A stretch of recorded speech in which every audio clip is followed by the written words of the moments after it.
En el horizonte, la sombra de 3 carabelas españolas auguraban un nuevo cambio en la administración pública del continente, pues los españoles no solo traían armas y religión, sino también todo un nuevo sistema administrativo, el cual era el colonial.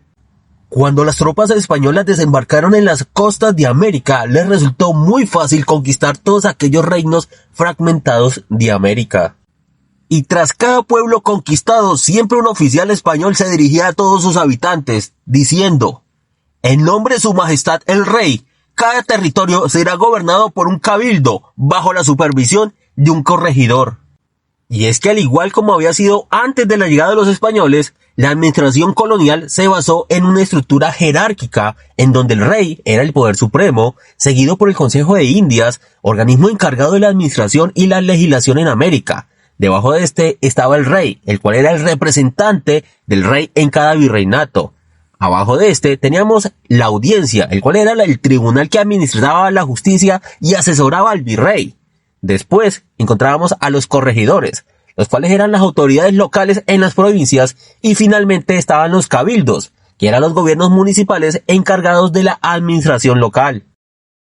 Es por eso que los corregidores constantemente le recordaban a los indígenas que el tributo era obligatorio, esto para todos los indígenas, y entre los tributos tenían que entregar maíz, cacao, tejidos, entre otras cosas, y especialmente trabajo forzado.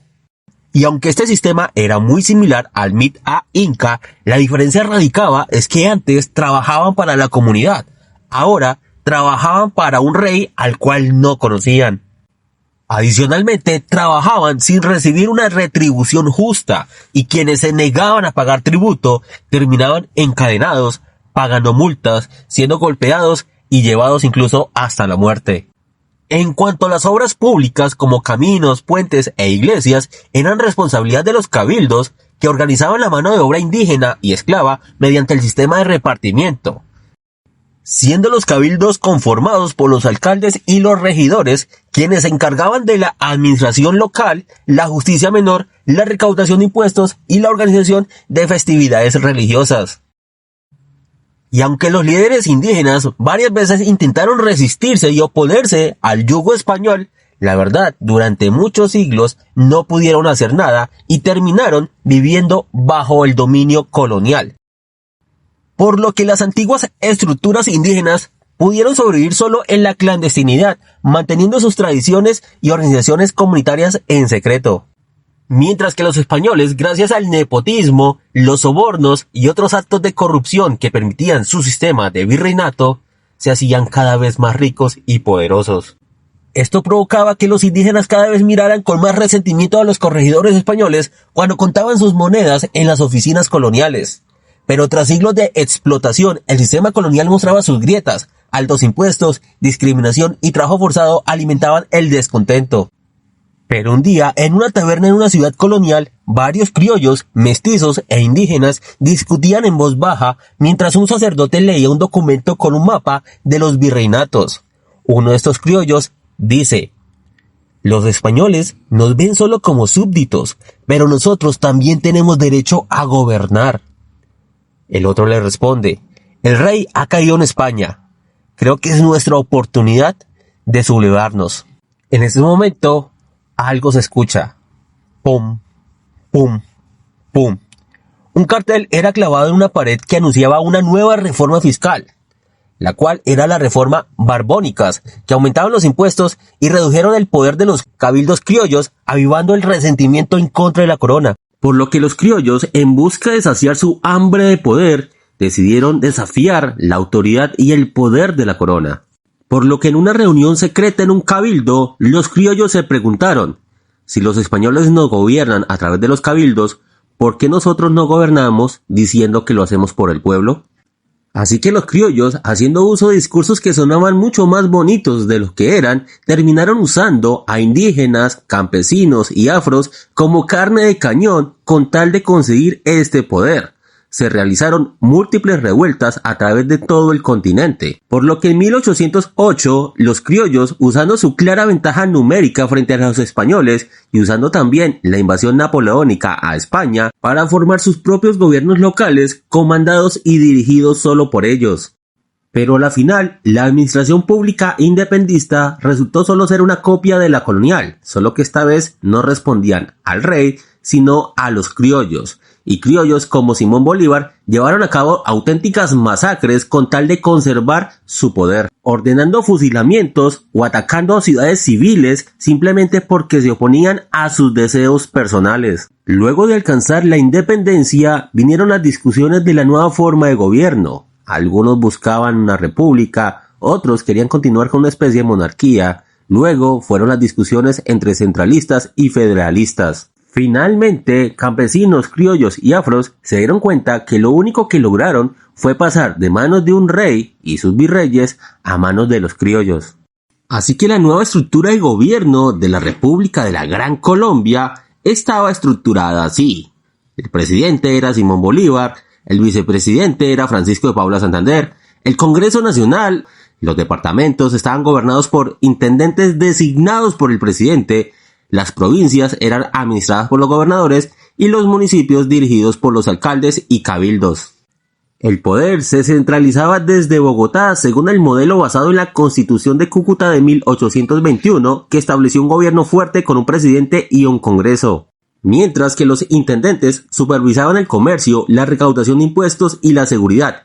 Sin embargo, debido a la distancia y a la falta de infraestructura, hacía difícil su control. En 1831, la Gran Colombia se dividió en 3 países. Una era la Nueva Granada, lo que hoy conocemos como Colombia, la otra era Ecuador y el último Venezuela. Pero lo mismo que había logrado la división de la Gran Colombia estaba causando problemas en la Nueva Granada, pues los federalistas estaban pidiendo mayor autonomía para sus regiones, y que no todo terminara siendo decidido desde Bogotá. Por lo que en 1863 se forma un gobierno federal en donde estaba estructurado con el presidente de la República, el cual tenía un poder muy limitado, y los estados eran soberanos con sus propias leyes, ejército y constituciones. Los municipios lograron mayor autonomía en su administración local.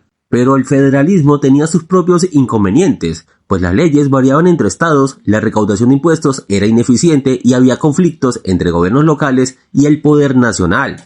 En una ocasión hubo un fuerte enfrentamiento entre un presidente estatal y un representante del gobierno nacional, pues el presidente alegaba que la gente en su territorio pagaba impuestos a Bogotá pero no recibía nada a cambio, y el representante nacional le respondía que era la ley la que exigía que los estados tenían que contribuir al presupuesto nacional, por lo que todo este conflicto entre los centralistas y los federalistas se fue sumando hasta provocar la Guerra de los 1000 días. Pero los centralistas terminaron ganando y en 1886 se promulga una nueva constitución y se crea la República de Colombia, formándose así una nueva estructura de gobierno y de la administración pública presidido por un presidente elegido por voto popular, los departamentos dirigidos por gobernadores que eran designados por el presidente y los municipios eran elegidos por sus habitantes pero bajo el control de los gobernadores, llegando así al poder concentrarse en el presidente, quien podía intervenir en los departamentos,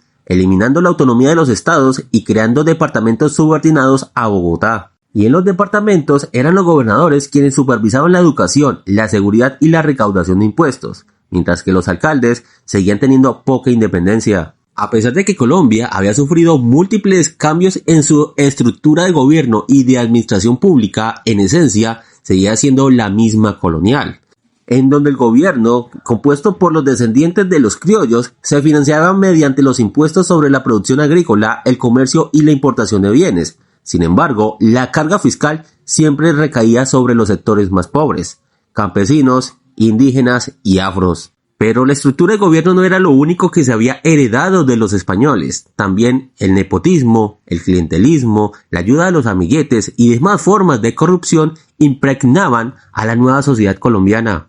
En 1903, tras la pérdida del Canal de Panamá, Colombia comenzó a realizar nuevos cambios en la estructura de la administración pública, creando nuevos ministerios como el Ministerio de Obras Públicas, Hacienda, Educación y Agricultura. Por lo que para 1936 la estructura de gobierno seguía estando presidida por el gobierno, quien tenía todo el poder centralizado, pero estaban los ministerios de Agricultura, Obras Públicas, Hacienda, Trabajo, Educación y Defensa.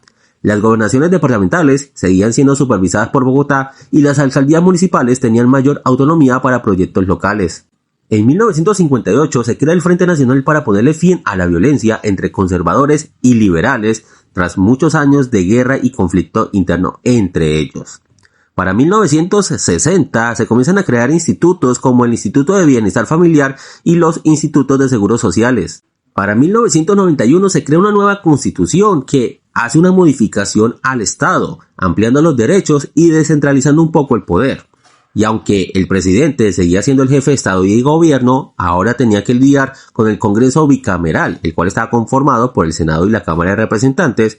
Las gobernaciones departamentales ahora tenían gobernadores elegidos por voto popular y las alcaldías tenían mayor autonomía para los proyectos locales. También se fortalece el sistema electoral, creando organismos como la Registraduría y el Consejo Nacional Electoral. Y con el pasar del tiempo y de los gobiernos, se crearon programas sociales como el CISBEN, Familias en Acción y Colombia Mayor, siendo uno de los mayores avances en la administración pública y en el sistema de salud colombiano la creación de la Ley 100 de 1993, que crea el Sistema General de Seguridad Social, logrando que la cobertura en salud pasara de menos del 30% en 1993 a más del 97% en la actualidad, permitiendo que no solo los trabajadores formales tengan acceso a la salud, sino también sus familiares. Y para las personas que no tienen ni trabajo formal ni un familiar en trabajo formal, pues tienen ahora el ingreso al régimen subsidiado, al igual que lograr una mejora en el sistema de pensiones de Colombia.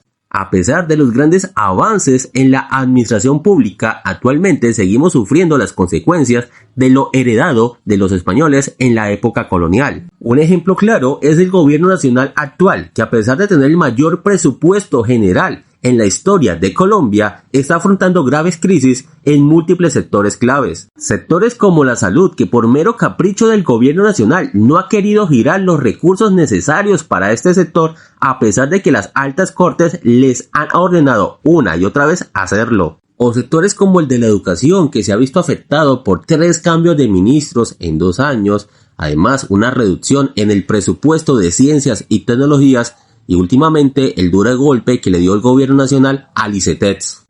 Pero sin duda alguna, lo que más ha llamado la atención en el gobierno actual es la baja ejecución de la mayoría de sus ministerios, la baja recaudación de impuestos y por supuesto los múltiples escándalos de clientelismo, nepotismo y corrupción. Y esto dado la total falta de tecnicismo por parte del gobierno nacional a la hora de llevar a cabo la administración pública y porque siempre priman los intereses personales y políticos del dirigente.